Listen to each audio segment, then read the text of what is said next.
ملتان کی تحصیل شجاباد میں دریائے چناب پر سپر بند میں 80 فٹ چوڑا شگاف پڑ گیا۔ شگاف پر کرنے والے 3 مزدور ریلے میں بہہ گئے، 2 کو بچا لیا گیا، 1 کی تلاش جاری۔ شگاف پر کرنے کے لیے مشینری طلب۔ بند ٹوٹنے سے بستی مٹھو، سومن اور بستی بنگالہ متاثر۔ شجاباد کے مختلف مواضع جات اور درجنوں بستیوں کے زمینی رابطے منقطع۔ متاثرہ علاقوں سے لوگوں کی نقل مکانی۔ جلال پور پیر والا سے بھی شہریوں کا انخلاء جاری۔ حکومتی امداد کے منتظر پنجاب کی سینئر وزیر مریم اورنگزیب تیسرے دن بھی سیلاب متاثرین کے درمیان موجود۔ خواجہ سلمان رفیق کے ساتھ شجاباد بائی پاس پہنچ گئیں اور گردیز نالے کا بھی دورہ کیا۔ سیلابی صورتحال کا جائزہ لیا۔ مریم اورنگزیب نے سست برجی فلڈ بند کا دورہ بھی کیا۔ CNW اور آبپاشی کی مشینری متحرک کر دی۔ منچن آباد میں کشتی الٹنے سے 2 افراد جاں بحق۔ ترنڈا محمد پناہ کے 35 موضع جات میں دریائے چناب میں اونچے درجے کا سیلابی ریلا گزر رہا ہے۔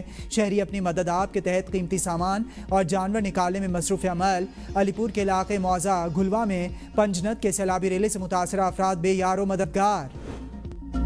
بہاول نگر میں دریائے ستلج کے بڑھتے سیلابی ریلوں نے متعدد عارضی بند توڑ دیے۔ مزید سینکڑوں دیہات اور مال مویشی پانی میں ڈوب گئے۔ کوئی امدادی ٹیم نہ پہنچ سکی۔ لوگ اپنی مدد آپ کے تحت جان و مال بچانے میں مصروف۔ روہیلا والی میں موضع بنڈا اسحاق پتن پر شگاف پڑ گیا۔ سینکڑوں بستیاں زیر آب آنے کا خدشہ۔ شگاف کو پر کرنے کے لیے بھاری مشینری پہنچ گئی۔ قصور میں سیلاب سے ہر طرف تباہی، لاکھوں ایکڑ پر کھڑی فصلیں بہہ گئیں۔ منافع خوروں نے کسانوں کی مجبوری کو کمائی کا ذریعہ بنا لیا۔ سبز اور خشک چارے کے قیمتوں میں اضافہ۔ احمد پور شرقیہ میں مکانات تاحال پانی میں ڈوبے ہوئے ہیں۔ بہاول پور گھلوا بستی کھپ سے شہریوں کی منتقلی۔ لودھرا کی تحصیل کیروڑ پکا میں شاہپور پھل کے مقام پر اونچے درجے کے سیلاب نے سینکڑوں ایکڑ رقبے پر کھڑی فصلوں کو شدید نقصان پہنچایا۔ سیلابی پانی نے 22 موضع جات کو اپنی لپیٹ میں لے لیا۔ سینکڑوں مکانات منہدم۔ پاک پتن میں ہزاروں ایکڑ فصلیں تباہ۔ متاثرین انتظامیہ کے کیمپس میں رہائش پذیر۔ حاصل پور اور میلسی میں سیلاب سے نقل مکانی کرنے والے ہزاروں افراد بے یار و مددگار۔ 6 فلڈ ریلیف کیمپس میں سہولیات کا فقدان۔ لیاقت پور کے موضع بیٹ بھٹو میں دریائے چناب نے تباہی مچا دی۔ لوگ نقل مکانی کے لیے پریشان۔ پرائیویٹ کشتی والے عوام کو لوٹنے لگے۔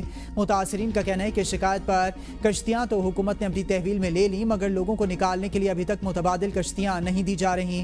رنگ پور اور جوانا بنگلہ کے علاقے جہاں پر بستیاں آباد تھیں، اب وہاں دریا نظر آ رہا ہے۔ ہر طرف پانی ہی پانی۔ سینکڑوں افراد بے گھر۔ کسانوں کی فصلیں اور جانور دریا کی نظر ہو گئے۔ لوگ کھلے آسمان تلے حکومتی امداد کے منتظر۔ سیلاب متاثرین کے لیے بجلی بلوں میں ریلیف۔ وزیر اعظم کی وزارت خزانہ کو IMF سے رابطے کی ہدایت۔ وزیر اعظم شہباز شریف کی آج جنوبی پنجاب آمد متوقع۔ ملتان، شجاباد، جلال پور، پیر والا اور مظفر گڑھ کے سیلاب متاثرہ علاقوں کا دورہ کریں گے۔ وزیر اعلیٰ پنجاب مریم نواز آج رحیم یار خان کے سیلاب متاثرہ علاقوں کا دورہ کریں گی۔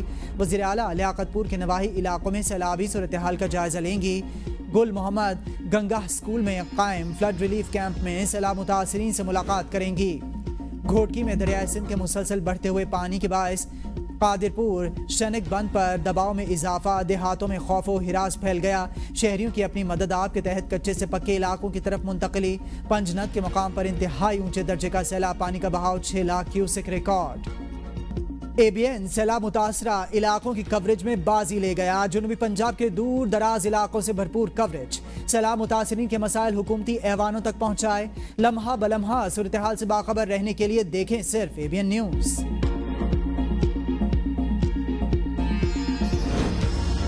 سلامتی کونسل کے تمام 15 اراکین کی اسرائیل کا نام لیے بغیر قطر پر حملوں کی مذمت۔ برطانیہ اور فرانس کے تیار مذمتی بیان میں قطر کی خود مختاری اور علاقائی سالمیت کی حمایت۔ غزہ سے یرغمالیوں کی رہائی اور جنگ بندی کو اولین ترجیح قرار دینے پر زور۔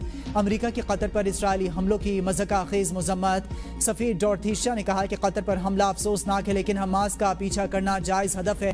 پاکستان نے اسرائیلی حملہ UN چارٹر اور قطر کی سلامتی کے خلاف قرار دے دیا۔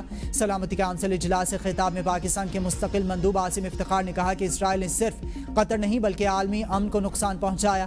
قطر کے وزیر اعظم محمد بن عبد الرحمن الثانی نے کہا کہ اسرائیل نے دوحہ پر حملہ کر کے سفارتکاری کی توہین کی۔ غزہ میں جنگ بندی کے لیے اپنی سفارتی کوششیں جاری رکھیں گے۔ قطر کا ثالثی کا کردار عالمی سطح پر سراہا گیا۔